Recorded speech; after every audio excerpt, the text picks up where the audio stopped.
이어서 간추린 소식입니다. 송미령 농림축산식품부 장관은 최근 서울 종로구 뮤지엄 김치관에서 김치 수출업체와 간담회를 열고 수출 확대 방안을 논의했습니다. 송 장관은 이 자리에서 수출 기업과 정부는 원팀이라고 강조하며 우리 기업들이 수출 경쟁력을 높이고 유지할 수 있도록 정부가 적극적으로 뒷받침하겠다고 말했습니다. 기업과 정부는 원팀이다라는 생각을 가지고 수출 확장을 위해서 다각도로 지원을 하려고 합니다. 무엇보다도 수출 바우처를 확장을 하고 또 국내외에 수출 인프라를 좀 확충을 하려고 합니다. 농식품부는 김치 수출을 지원하기 위해 수출 바우처 사업을 확대하고 김치 등 한국산 농식품에 붙는 K푸드 로고 홍보에 나서기로 했습니다.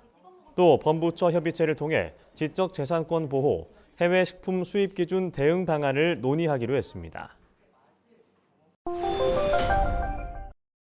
농협경제지주가 운영하는 농식품 전문 쇼핑몰 농협몰의 산지 직송 서비스가 대폭 강화됩니다. 농협은 최근 수도권 농협 하나로마트 9개 매장에서 점포 배송 서비스를 순차적으로 종료한다고 밝혔습니다. 대신 농협몰의 지역 농축협 상품을 산지에서 직송하는 서비스는 크게 확대하기로 했습니다. 농협 관계자는 점포 배송 서비스 축소로 절감한 비용과 인력을 활용해 농협몰에 입점한 농축협에 대한 지원을 확대할 계획이라고 설명했습니다.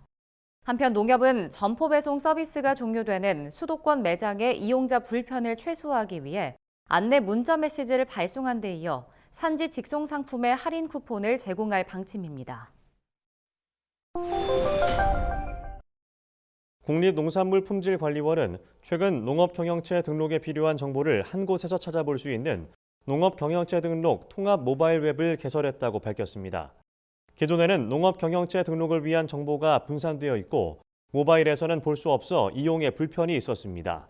농관원이 이번에 개설한 통합 모바일 웹에서는 등록 기준 안내와 등록 사무소 전화번호, 신청서 서식 등 등록에 필요한 모든 정보를 손쉽게 확인할 수 있습니다. 포털 사이트 검색창에 농업경영체 등록 /를 입력하면 해당 모바일 웹에 접속할 수 있습니다. 농식품부가 농산물 출하 때 사용되는 플라스틱 상자 종류를 줄이고 규격도 표준화하기로 했습니다. 현재 시중에 유통 중인 농업용 플라스틱 상자는 종류가 50여 개에 이르고 유통업체별로 취급하는 규격도 달라 산지에선 다양한 규격의 상자를 준비해야 하는 불편이 있었습니다. 이에 농식품부는 2026년까지 상자 종류를 10여 종으로 줄이는 등 플라스틱 상자의 호환성을 높여 유통비용을 절감해 나가기로 했습니다. 농식품부는 이를 위해 물류기기 표준화 전담팀을 꾸려 유통업체 등의 의견을 반영한 플라스틱 상자 표준 모델안을 만들 예정이라고 밝혔습니다. 충청북도가 청주국제공항에서 대전 신탄진을 잇는 광역철도 노선 신설을 추진합니다. 충북도는 최근 이 같은 내용이 담긴 사업 건의서를 국토교통부에 제출했다고 밝혔습니다.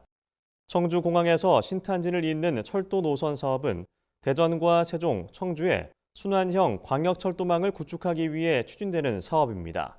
국토부는 연구 용역과 심의를 거쳐 내년 상반기에 확정된 노선을 발표할 계획입니다. 충북도 관계자는 이번에 건의된 사업이 정부 계획에 최대한 반영될 수 있도록 국토부와 지속적으로 협의하겠다고 밝혔습니다. 강원도가 오는 8월까지 신혼부부 주거자금 대출이자 지원 사업에 대한 신청을 받는다고 최근 밝혔습니다. 이번 사업은 도내 신혼부부 가구가 전월세 주거자금을 대출받았을 경우 연 3% 범위 안에서 이자 상환액을 지원하는 사업입니다. 신청 대상은 부부 합산 연소득이 8천만 원 이하면서 공고일 기준으로 7년 이내 혼인신고를 한 부부여야 합니다. 지원 대상자로 선정되면 대출이자 상환액 범위 안에서 연간 최대 300만 원을 2년간 지원받게 됩니다. 경상남도가 산불 예방을 위한 ICT 플랫폼 구축 사업을 본격 추진합니다. 이 사업은 첨단 정보통신 기술과 인공지능 기술을 활용한 산불 대응 체계를 구축하기 위해 추진되는 사업입니다. 경남도는 과학적 산불 감시 체계를 구축해 산불 감시원 등 인력을 활용한 감시의 한계를 메우고 24시간 감시를 통해 연중화, 대형화되는 산불에 더욱 촘촘히 대응할 계획입니다.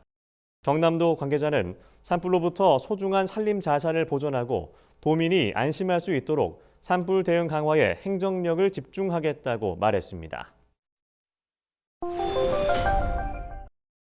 경상북도에서 올해 처음으로 야생 진드기에 물려 발생하는 중증 열성 혈소판 감소 증후군 SFTS 사망자가 발생했습니다.